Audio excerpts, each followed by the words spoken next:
आज आपण बनवणार आहोत मसाला आलू। त्याच्यासाठी आपण तेल गरम केलं आहे। तेलमध्ये जिरं घातले, जिरं तडतडलं की हिंग घालायचं। हिंग घातल्यानंतर मी अद्रक, लसूण आणि कोथिंबीर हे वाटून घेतलेलं आहे। हे बघा खलबत्त्यात कुटून घेतलेलं आहे। ते फोडणी परतून घ्यायचं, चांगलं तेलामध्ये घालायचं आणि हे चांगलं परतून घ्यायचं। अद्रक, लसूण आणि कोथिंबीर हे चांगलं परतून घ्यायचं।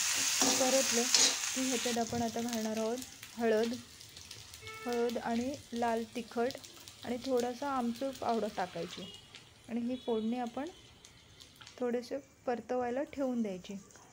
मीठ घालायचं आणि फोडणी परतवायला ठेवून द्यायची। आता मी उकडून बटाटे घेतलेत, त्याला थोडे थोडे होल पाडून घ्यायचे म्हणजे मसाला पूर्ण आतपर्यंत जातो।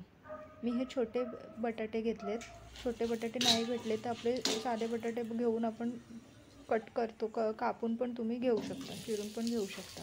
आपण हे बटाटे आपल्या मसाल्यामध्ये घातले, जे आपण फोडणी दिली होती त्या मसाल्यामध्ये हे घालायचे आणि चांगले परतवून घ्यायचे। त्यानंतर थोडा वेळ प्लेट ठेवायची आणि हे थोडेसे परतू द्यायचे। थोडंसं तेलामध्ये ते परततात त्या मसाल्यामध्ये। त्यानंतर थोड्या वेळाने प्लेट काढली आपण। आता ह्याच्यात जरासं पाणी घालायचं म्हणजे सगळे मसाले चांगले एकजीव होतात आणि थोडंसं बटाट्यामध्ये पण ते मुरले जातात, म्हणून पाणी घालायचं। पाणी घातल्यानंतर परत झाकण ठेवून ते परत वाफेवर ठेवून द्यायचे। थोड्या वेळ वाफेवर ठेवले तर बघा आता हे आपले बटाटे हे असे भाजी अशी आपली तयार झाली आहे। बघा किती छान दिसते आणि खायला पण खूप छान लागते। सोपी भाजी आहे, अगदी पटकन होण्यासारखी आहे। ही भाजी आपली तयार झाली आहे। बघा अशा पद्धतीने आता हे मी भातासोबत खाणार आहे। करून पहा कशी वाटते ती भाजी।